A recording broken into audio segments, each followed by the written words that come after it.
గ్లాసుడైన చాలు నందిని పాలు, కడివిడైన నేమి కల్తీ పాలు. నందిని డైరీ. నమస్తే. నందిని మిల్క్ సమర్పించు సంక్రాంతి స్పెషల్ కిచెన్ ఎపిసోడ్స్కి స్వాగతం.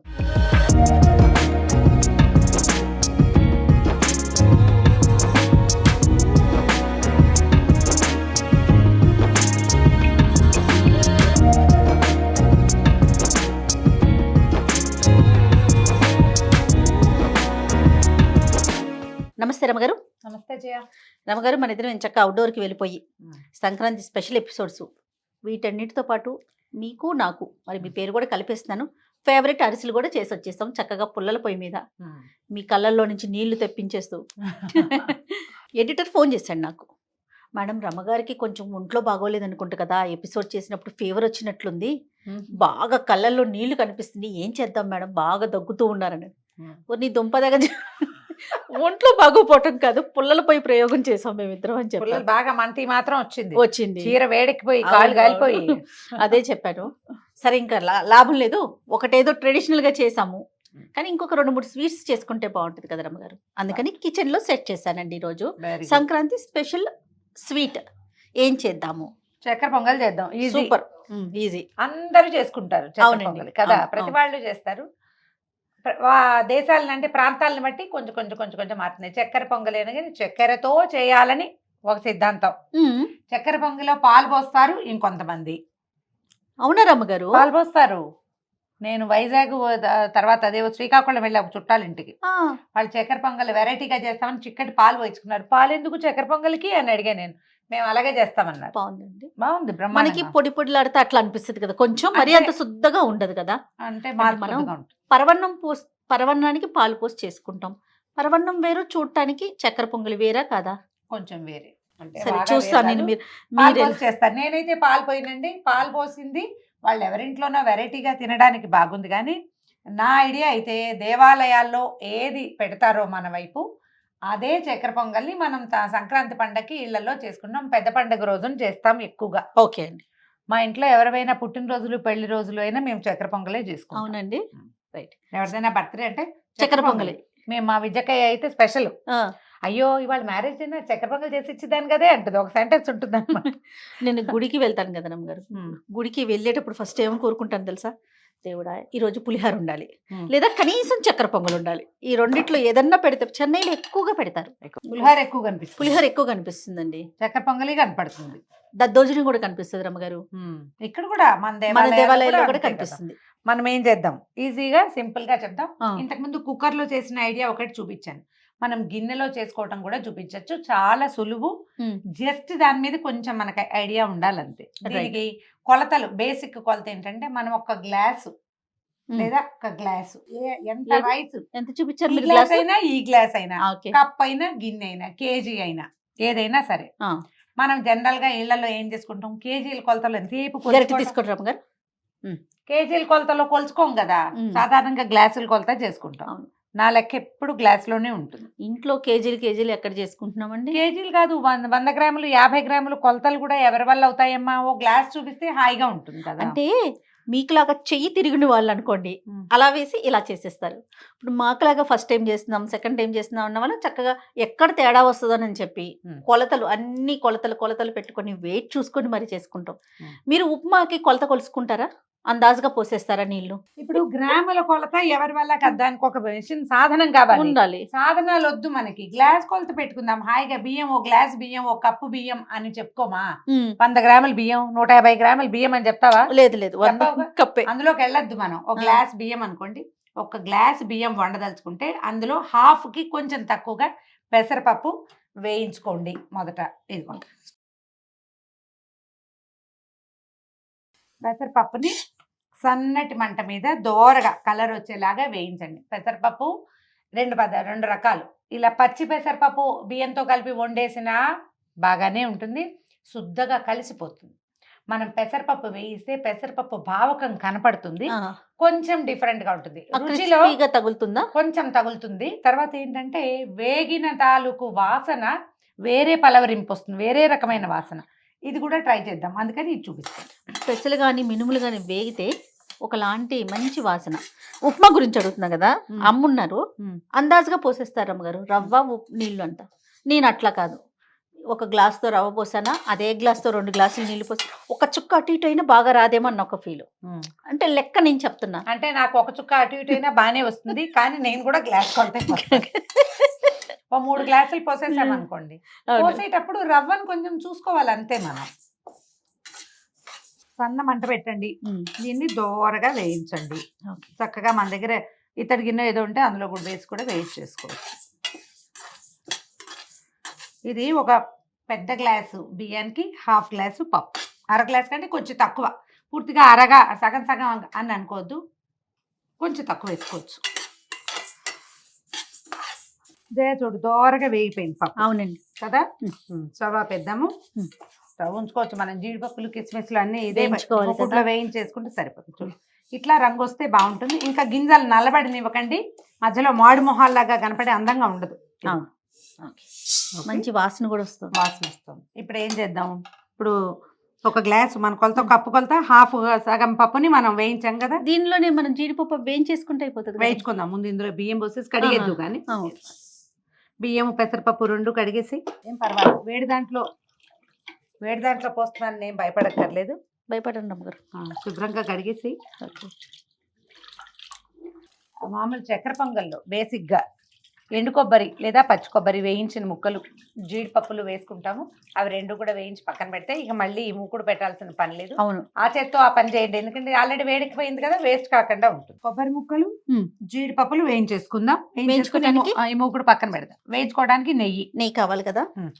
మీకు ఇష్టమైన మీ ఫేవరెట్ పదార్థం నెయ్యి. ఆ నెయ్యి నందిని మిల్క్ నుంచి వచ్చిన స్వచ్ఛమైన ఆవు నెయ్యి రమ్మగారు. ఆవు నెయ్యి. ఆవు నెయ్యి అండి. ఎందుకంటే మనకి దేవాలయాల్లో కానీ ఎక్కడైనా పాయసం కానీ, పరవన్నం కానీ, పులిహోర కానీ ఎంత స్వచ్ఛంగా ఉంటుంది. ఆవు నెయ్యిని, ఆవుతో చేసిన పదార్థాలని వాడటం వల్ల, ఆవు నుంచి వచ్చిన పదార్థాలని వాడటం వల్ల అంతే స్వచ్ఛమైన ఆవు నెయ్యిని, నందిని మిల్క్ వారి స్వచ్ఛమైన ఆవు నెయ్యి వాడి మనం ఈరోజు చక్కెర పొంగల్ చేస్తున్నాం. ఓకే. ఆవు అనగానే ప్యూరిటీ కదా జయ. అవును రమ్మగారు. మనకి తల్లిపాల తర్వాత అంత స్వచ్ఛమైనవి అంటే అంత మంచిది. వెయ్యి కొద్దిగా ఆవు నెయ్యి అంటారు, ఒకవేళ తల్లికి పాలు లేవనుకో చాలు. కొబ్బరి ముక్కలు వేస్తున్నాను. పచ్చి కొబ్బరి వేసుకోవచ్చు, ఎండు కొబ్బరి కూడా వేసుకోవచ్చు, మీ ఇష్టం. పొడి బట్టతో మంచిగా శుభ్రంగా తుడిచేసుకొని చేసుకొని ఆ ముక్కలు కట్ చేసి పెట్టుకోండి. వీటిని వేయించేసుకుంటే సరిపోతుంది. ఇవి వేగాక కొబ్బరి ముక్కలు వేగిన తర్వాత జీడిపప్పులు వేసి వేయించేసుకోండి. మీకు ఒకవేళ కిస్మిస్లు మీ చాయిస్గా ఉంటే కిస్మిస్ కూడా వేసుకోవచ్చు. ముక్కలు వేగిపోయినాయి. ఫస్ట్ టైం ప్యాకెట్తో వేయటం వల్ల మనకి ఎక్కువ పడింది, అంతేగాని అంటే అట్లా కూడా కాదు, నాకు అనిపించింది. కానీ మీ ఫేవరెట్ కదా, అందుకని మనకి చక్కెర పొంగల్లోకి మరి కాస్త నెయ్యి ఎక్కువ అవుతుంది. అవును, నెయ్యి పడుతుంది. జీడిపప్పులు వేగాక తీసేసేయండి. మీరు కిస్మిస్ వేస్తారా? కొంచెం తక్కువ, ఇందులో పెద్ద నచ్చదు, ఎప్పుడైనా వేస్తూ ఉంటాను కానీ. ఓకే. ఇప్పుడు మనం ఇతర గిన్నె సంగతి చూద్దాం. ఇతర గిన్నె పెట్టుకోండి. చక్కగా ఏదైనా మందపాటి స్టీల్ గిన్నె అయినా పెట్టుకోవచ్చు, అంత ఇబ్బంది ఏం లేదు. దీనికి ఏంటంటే 1కి 2 నీళ్ళు పోసి స్టవ్ మీద పెట్టేద్దాం. అన్నం హై మంటలో కాకుండా కొంచెం మీడియం మంటలో ఉడికిస్తే సరిపోతుంది. అదే నీళ్ళు సాధారణంగా మనము దేవుడికి పెట్టుకునే నైవేద్యాలకు ఒక సపరేట్ గిన్నె పెట్టుకుంటాం కదా గారు. పోసే స్పీడ్గా 1కి 2 నీళ్ళు పోస్తే సరిపోతుంది. ఓకే. దీన్ని ఏంటంటే హై మంట మీద పెట్టామంటే నీళ్ళు ముందు ఎగిరిపోతాయి. అంత కాకుండా మీడియంలో కనుక పెడితే, మీరు వేలి కొలత చూసుకునే అలవాటు ఉన్న వాళ్ళైతే ఇలా చూస్తే ఇక్కడ దాకా చూడండి, నా వేలు ఎక్కడ దాకా తడిసినాయి. అవునండి. ఇక్కడికి ఇది 1కి 2 పోస్తే ఇలా వస్తుంది. ఓకే. నీళ్ళు పోసి పెట్టేయండి. దీన్ని స్టవ్ వెలిగించడం, అన్నం ఉడకనివ్వాలి. ఈ లోపల మనం ఇంకొక పని చేద్దాం. ఇది వరకు మొదటి రోజుల్లో అమ్మ వాళ్ళు ఎట్లా చేసేవాళ్ళు అంటే, అన్నం ఉడికిన తర్వాత బెల్లం సన్నగా తరిగి కొంత పంచదార కొంత బెల్లము కలిపి పోసేసేవాళ్ళు అన్నంలోనే. ఇందులోనే అన్నంతో పాటు నిదానంగా ఉడికేది. అసలు ఈ మెథడ్ మానేసాం, ఎందుకంటే మన బెల్లం ఎప్పుడు ఏదో చెదారం ఉంటుంది. అవునవును. అందుకని బెల్లము కొంచెం కరగబెట్టుకుంటే బాగుంటుంది. ఓకే. చక్కెర పొంగల్కి పూర్తి స్థాయి బెల్లం వేస్తే ఏమవుతుందంటే టంగుగా అవుతుంది. చల్లారిన కొందికి అది ఇట్లా ముక్కల్లాగా విడుతుంది తప్పిస్తే మృదువుగా ఉండదు. అవును. అందుకని మనకి పాకం అంత బాగా అంత గట్టిగా అయిపోకుండా ఉండడానికి కొంచెం పంచదార వేసుకుందాము. దీనికి ఏంటంటే డబల్ వేయాలి. మనం 1 కప్పు బియ్యము, అరకప్పు పెసరపప్పు వేసాం కదా. ఇప్పుడు ఎన్నైనాయి? కప్పున్నర. కప్పున్నర అయినాయి కదా. 2 పెద్ద కప్పుల తీపి కావాలి మనకి. అందుకని 1 కప్పు బెల్లం వేసుకుందాము, 2 కప్పుది పంచదార వేసుకుందాం. పాకం పెడతామా? పాకం పెట్టుకుంటే ఒక గిన్నెలో, చిన్న స్టీల్ గిన్నెలో వేసుకోవడం. దీన్ని అది కూడా మళ్ళీ 2 మెథడ్స్. పాకం పట్టుకుని ఇందులో పోసుకోవడం, లేదా పెద్ద గిన్నెలో పాకం పట్టి ఇదే ఎత్తి దాంట్లో వేయటం. మీకు ఏ పాత్రలు వీలుగా ఉంటే ఆ పాత్ర పెట్టుకోండి. ఒక పెద్ద కప్పు బెల్లము, 2 కప్పు తోటి పంచదార. మీ బెల్లం ఎక్కువ కావాలి అని అనుకుంటే కనుక బెల్లం ఎక్కువ వేసుకొని పంచదార కొంచెం తగ్గించుకోండి. కొలత దీనికి మనం 1కి 2 వేస్తాం. ఇప్పుడు బియ్యం కొలత ఉంది కదా, దానికి డబల్ వేసుకోవాలి తీపి. ముందు వెనక అది ఇది ఏది తక్కువ ఎక్కువ కావాలంటే దాని ప్రకారం మన రుచిని ప్రకారం చేసుకోవచ్చు. మీరు ట్రూలీ నన్నే ఫాలో అవుతామంటే ఇది మెథడ్. కొద్దిగా నీళ్ళు పోయి దీన్ని పలచగానే చేసుకోవాలి మనం. చూడండి అమ్మగారు, పోయి 1 కప్పు నీళ్ళు పోసేసామనుకోండి, దాన్ని కొంచెం కరగనివ్వండి. అన్నం ముప్పాతికి ఉడికాక మనం అది వెలిగించుకుంటే సరిపోతుంది. ఇదేం పాకం రావక్కర్లేదు, బెల్లం కరిగిపోవాలి అంతే. ఊరికి ఇలా కూడా అక్కర్లా, ఏమి 1 తీగ రావాలి 2 తీగ రావాలి, చాలా బాగా కరిగి కొంచెం కాస్త నీటిదనం తగ్గితే చాలు అన్నమాట. ఓకే అండి. ఓకే, దాన్నేమో కరగనిద్దాం, దీన్నేమో ఉడకనిద్దాం. రమ్మగారు అన్నం మాక్సిమం 75% ఉడికిపోయిందా? అన్నం అయిపోయింది రమ్మగారు? ఇంచుమించుగా అయిపోయింది. ఇదిగో పంచదార కూడా, అదే బెల్లం కూడా కరిగిపోతుంది కదా, జస్ట్ కరిగింది. ఇంకొంచెం ఉంది, బెల్లం ముక్కలు ఉన్నాయి కొద్దిగా. ఓకే, కరిగించాక దీన్ని కొంచెం పెద్ద గిన్నెలో వడపోసేసుకొని పొయ్యి మీద పెట్టుకుంటే సరే. ఒక పని చేద్దాం, ఆ గిన్నెలోనే అన్నం వేసేసుకుందామా? అలా చేయొచ్చు. ఈ గిన్నె పెద్దదనుకో పాకం ఎత్తి ఇందులో పోయచ్చు. ఒకవేళ ఈ గిన్నె సరిపడా ఉంది కదా, అందుకని పెద్ద గిన్నెలో పాకం పెట్టుకుని ఈ అన్నాన్ని అందులో వేసుకుంటాం అన్నమాట. ఇంకా కొంచెం కరగాలి చూడు. అవునవును, కొంచెం ముక్కలు ఉన్నాయి. రేపు ఈ బెల్లాన్ని అసలు నమ్మలేకుండా ఉన్నామమ్మా. అవునండి. దీన్ని సిమ్ లో పెట్టండి. అన్నం ఉడికిపోయిందేమో చూద్దాం మనం. ఇది ఎట్లా అంటే మనకి కనిపిస్తుంది, ఒక చిన్న టిప్. అన్నం ఉడికిందో లేదో చూడాలంటే గరిటె పెట్టి కాలేసి ఏం చేయక్కర్లా, జస్ట్ దీని దగ్గర చెవి పెట్టి వినండి. ఇందులో చిన్న ఉడుకుతున్న శబ్దం, కొత్త శబ్దం ఆగిపోయిందంటే అన్నం అయిపోయినట్టే, ఇతడికి ఆపేసేయచ్చు. అంటే మనం సరిపడా నీళ్లు పోసినప్పుడే ఈ పద్ధతి మనం వేరు కొలత పెట్టుకుంటాము. ఇప్పుడు ఇంకా కొంచెం తడి ఉంటే కనుక ఈ ఇత్తడి గిన్నె వల్ల అది నిదానంగా సెటిల్ అయిపోతుంది, చాలు. ఈ లోపల ఇది కొంచెం చూద్దాం దాని సంగతి. మనము ఇది బోల్డ్ అంత అవుతుంది. చిన్న గ్లాస్ కూడా చేసుకోవచ్చు, అది కూడా అంత అవుతుంది. ఒక 4-5కి చక్కగా సరిపోతుంది. ఇది మామూలు కాఫీ గ్లాస్ ఉంటుంది చూడు, కాఫీ గ్లాస్ కొలతతో చేసినా కూడా పప్పు కూడా ఉంటుంది కదా, సరిపోతుంది. మనకేంటంటే మనం పెట్టిన పాకాన్ని ఈ అన్నం పీల్చుకోవాలి, మన ప్రాబ్లం అది. ఇందులోనే బెల్లం వేసి కూడా వండుకోవచ్చు.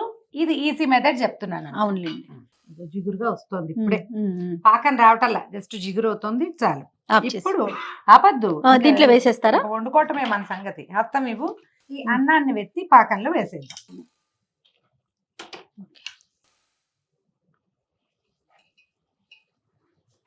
దీన్ని ఒక పావు గంట ముందు వండి కూడా పెట్టుకోవచ్చు మీ వెసులుబాటు ప్రకారం. అన్నమా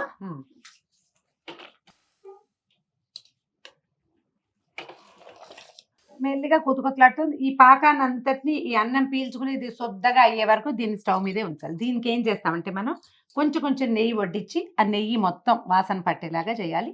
జనరల్గా మనం ఎంత పెసరపప్పు తీసుకున్నామో కొంచెం అటు ఇటు తక్కువగా అంత నెయ్యి దీనికి పడుతుంది. ఓకే, నెయ్యి వేస్తేనే బాగుంటుంది. ఒట్టి పండగ రోజే కదా చేసుకుంటాం, దీన్ని ఇంత వండకుండా చక్కగా కొంచెం వండుకుని ప్రసాదం లాగా ఇంత నెయ్యి, అంత మాత్రంలో వచ్చి నెయ్యి తినచ్చు కదా, అంతే కదా, ఆరోగ్యానికి మంచిది. ఆవు నెయ్యి సెలెక్ట్ చేసుకోండి, అందులోనూ ముఖ్యంగా నందిని వారి స్వచ్ఛమైన నాణ్యమైన ఆవు నెయ్యి ఇందులో వేయి. నేను కొంచెం చూసి వేసుకు. మనము భగవంతుడికి అంటే దేవుడికి నైవేద్యం పెట్టేటప్పుడు ఇంట్లో పూజ చేసిన ప్రతిదీ చాలా పవిత్రంగా ఉండాలని అలా కోరుకుంటాం కదా రమ్మగారు. అందులో మనం వాడే వస్తువులను కూడా అలాంటి వస్తువులనే వాడితే అదొకలాంటి మనసుకి తృప్తి అనిపిస్తుంది. చూడండి, పరవన్నం అనగానే ఒక ఇత్తడి గిన్నెలో వండుకుందాం, ఆ గిన్నెలో ఇంకెప్పుడు ఏది వండొద్దు, కేవలం దేవుడికి పెట్టే నైవేద్యాలు మాత్రమే ఆ గిన్నెలో వండుకోవాలి. దేవుడికి ఈ పూలే పెట్టాలి, ఆ పువ్వుని చాలా జాగ్రత్తగా చూసుకోవాలి, ఇలా ఆలోచిస్తాం. అవును, శుభ్రంగా ఆయన పాత్రలోకి కోసుకోవాలి, మనం చేతులు శుభ్రంగా ఉండాలి, అవన్నీ ఆలోచిస్తాం కదా. మనం చక్కగా స్నానం చేసే మొదలు పెట్టాలి, శుచి శుభ్రత కదా. అట్లానే అంతే స్వచ్ఛంగా తయారు చేస్తున్నారండి నందిని వాళ్ళ నెయ్యిని. హసన్ వెళ్ళావు, నేను వెళ్ళి చూసి వచ్చాను కాబట్టి నా కళ్ళతో చూశాను కదా, అందుకే ఇంత క్లియర్గా చెప్పగలుగుతున్నాను. ఎంత చక్కగా ఆవు దగ్గర నుంచి తీసుకునేటప్పటి నుంచి ప్యాకేజ్ మన ఇంటికి వచ్చే వరకు చెయ్యి పెట్టట్లేదు రమ్మగారు. ఎక్కడ మనిషి చెయ్యి కూడా తగలట్ల. అంత మెషినరీస్తో, అంత ప్యూరిటీతో ప్రాసెస్ దాని తర్వాత ఒకటి, ఏది ఎప్పుడు ఎట్లా ఎంతవరకు చేయాలో అంత ప్రాసెస్. టన్నుల కొద్దీ తయారు చేస్తున్నారండి. పాలు కానీ, నెయ్యి కానీ, స్వీట్స్ కానీ, అన్ని రకాల ఐటమ్స్. చాలా బాగుంది రమ్మగారు. వాసన బ్రహ్మాండంగా ఉంది. దీన్ని కొంచెం అడుగు పట్టేందుకు ఒక్క రవ్వ అవకాశం ఉంది, ఎక్కువ కాదు, కొద్దిగా ఉంటుంది, పెసరపప్పు ఉంది కాబట్టి. అవును రమ్మగారు. మనం పక్కన పెట్టింది నెయ్యి అంతా పీల్ చేసింది అయిపోయింది. మనం ఇందులో ఉన్న పాకం కూడా చూడండి, ఇందాకటికి ఇప్పటికి ఎంత మారిపోయిందో. జస్ట్ గరిట ఉంచండి ఇందులో, కొద్దిగా అలా అనకపోతే ఏమవుతుంది, ఒక్కొక్కసారి అడుగంటే ప్రమాదం ఉంది. చూడు మొత్తం దగ్గరకు వచ్చేసింది. ఇది కొంచెం దీంట్లో నుంచి కూడా అది నెయ్యి. మీరు గమనించండి, మామూలుగా నీరు సౌండ్ పోవాలంటే కొత్త పోవాలి. మనం ఇట్లా చూస్తే నీకు చూడు నెయ్యి వస్తుంది, నీరు కాదు. ఆ నెయ్యి వదిలే టైంకి దీన్ని స్టవ్ ఆపేసుకోవటమే. అయితే మనం జీడిపప్పులు తర్వాత కొబ్బరి ముక్కలు వేయించాం కదా, వాటిని వేసేయండి, వెళ్ళిపోతాయి లోపలికి. ఈ నెయ్యితో సహా పోసేసుకుంటే బాగుంటుంది. చక్కెర పొంగల్కి బేసిక్ నీడ్ ఒకటి ఉంటుంది, దాని పేరు ఏంటంటే పచ్చకర్పూరం. ఏలకలు పొడి చేసాము, దీన్ని కొంచెం పంచదారలో వేసి కొంచెం నున్నగా చేస్తే కనుక బాగా కలిసిపోతుంది. అది వేసేసి దీనికి ఒక డివైన్ టచ్ మనం దేంతో ఇస్తామంటే పచ్చకర్పూరంతో. ఎడిబుల్ కర్పూరము చాలా కొంచెం పడుతుంది. ఇప్పుడు ఇంత పదార్థానికి నా చేతిలో ఎంత చిన్నది ఉందో చూడండి, ఇంతకంటే ఎక్కువ వేస్తే కనుక ఇది వెగటుగా వాసన వస్తుంది, తింటే మన గొంతులోకి వస్తుంటుంది. ఇంతే వేయాలి. దీన్ని ఏం చేయాలి, ఇట్లా అరిచేతిలో వేసి ఈజీగా ఒకసారి ఇట్లా అనండి, అంతే. మీకు ఇమీడియట్గా ఇప్పటికిప్పుడు రంగనాథ స్వామి దేవస్థానంలో నుంచున్న ఫీలింగ్ ఇది తెప్పించేస్తుంది. అవునండి, కర్పూరం పడితే చాలు వచ్చేస్తుంది. అయిపోయింది. ఇంకా కొంచెం సరదాగా ఉంటే ఇంకో 2 స్పూన్ల నెయ్యి వేసేయండి ఇందులో. మీకు అనిపిస్తుందో చెప్పండి, ఇచ్చేస్తా. ప్యాకెట్ నా దగ్గరే ఉంది, నందిని నెయ్యి. దీనికల్లా నెయ్యి వేస్తే అవునవును, అప్పుడే టేస్ట్ బాగా వస్తుంది. దీన్ని ఏ పాత్రలో పోసి పెట్టుకుంటామో అందులో ముందు కొంచెం నెయ్యి వేసి తర్వాత దీన్ని వేయండి. అప్పుడు ఏమవుతుంది, ఇది చక్కగా స్ప్రెడ్ అయ్యి గిన్నె కంటుకోకుండా ఉంటుంది. ఎలా మెరుపుగా వస్తుందో చూడు. అవును రమ్ గారు.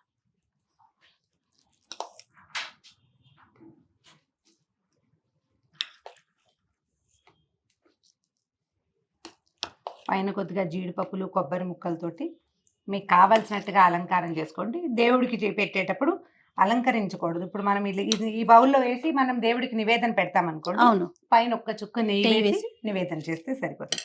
మనం కింద వేసిన నెయ్యి అంచుల్లోకి పైకి వచ్చింది. పూర్తిగా బెల్లమే వేస్తే ఇంకా బాగా బ్రైట్ ఎల్లో కలర్ అనిపిస్తుంది. మనం కొంచెం పంచదార వేసాం కదా, అవునండి, అందుకని కాస్త లైట్ కలర్ లో వచ్చింది. గుమగుమలాడే సంక్రాంతి స్పెషల్ ఏం చెప్పాలి, చక్కెర పొంగలి నెయ్యితో. అది కూడా నందిని వారి నెయ్యితో, ఆవు నెయ్యితో చేసిన చక్కెర పొంగలి. సో సుమన్ టీవీ ప్రేక్షకులందరికీ ఇంకొకసారి సంక్రాంతి శుభాకాంక్షలు.